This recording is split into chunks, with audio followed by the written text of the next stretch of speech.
British invasion bands in the 60s. Among many of the influential bands of the British invasion, two of them, in our opinion, stood out most. One of them being the Rolling Stones. Many TV shows in the 60s, such as Tour of Duty, heavily portrayed Vietnam, with the show's theme song, Painted Black, by the Rolling Stones. The song had a message of darkness, as there is no upside to war, and it promoted peace. The Rolling Stones were considered the counterpart to the Beatles, as their music was for a more mature audience, with the incorporation of sex, violence, and drugs.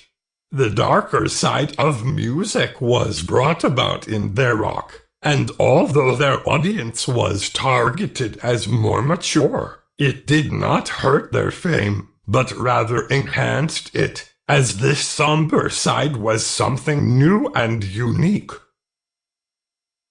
Their music was not only unique because blues was incorporated into their rock and roll, but also the influence they had from other bands. John Lennon and Paul McCartney even wrote their second single, I Wanna Be Your Man. Their blending of styles, as well as their use of unique instruments such as the sitar and slide guitar, in short, created a very unique sound.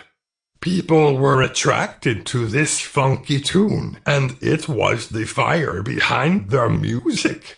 It was also a major factor for the Stones being considered the greatest rock and roll band of all time.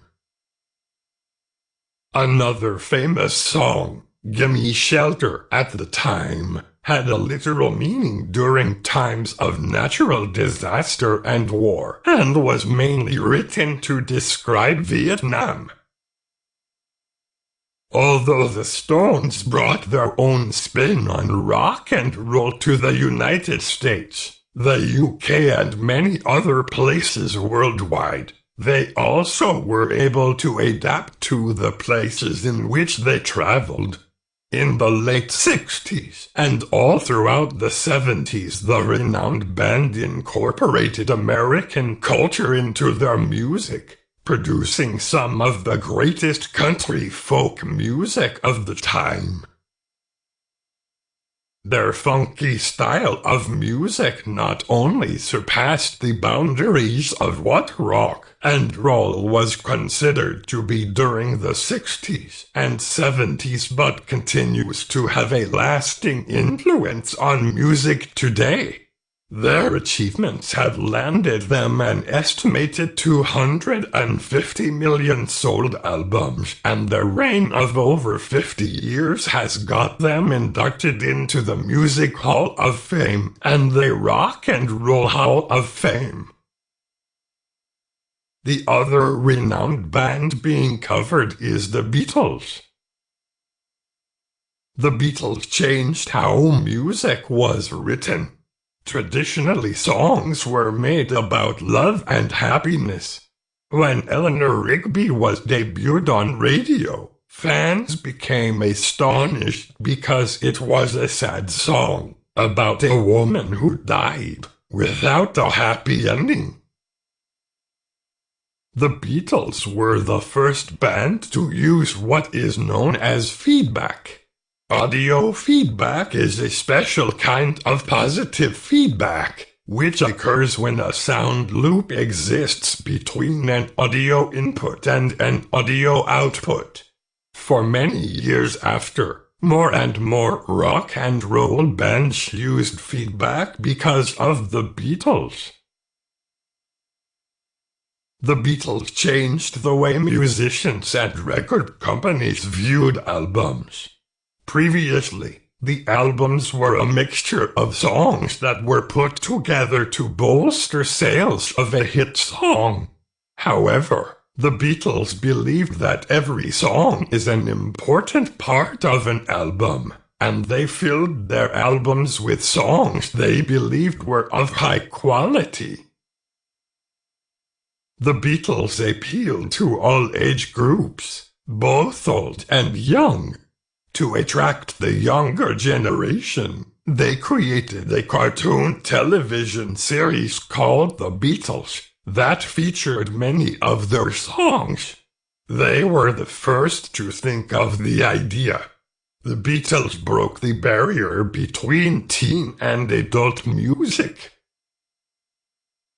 Because the Beatles were so famous, many of the teen boys wore the same style clothes and cut their hair the same. The name for the musicians who had this hairstyle were long hairs. The Beatles were the first to construct a music video. Before, bands only had videos of themselves performing on stage or in the studio. The Beatles revolutionized this idea by taking it to the next level. They made the videos into stories that had to do with the song. Almost all bands do this today, so it is easy to see this impact. Another contribution to music is how the Beatles were also the first to play in a stadium in front of a crowd. Their first performance was at Shea Stadium in New York. This has affected music enormously because many bands today play in stadiums around the world more than any other place. Another innovation of the Beatles was the idea to put lyrics of all the songs on the back of the album cover. The first album of theirs with this feature was the Sgt. Pepper's Lonely Hearts Club Band album. By the 1960s, people preferred to have music on AM and the radio talk shows on FM.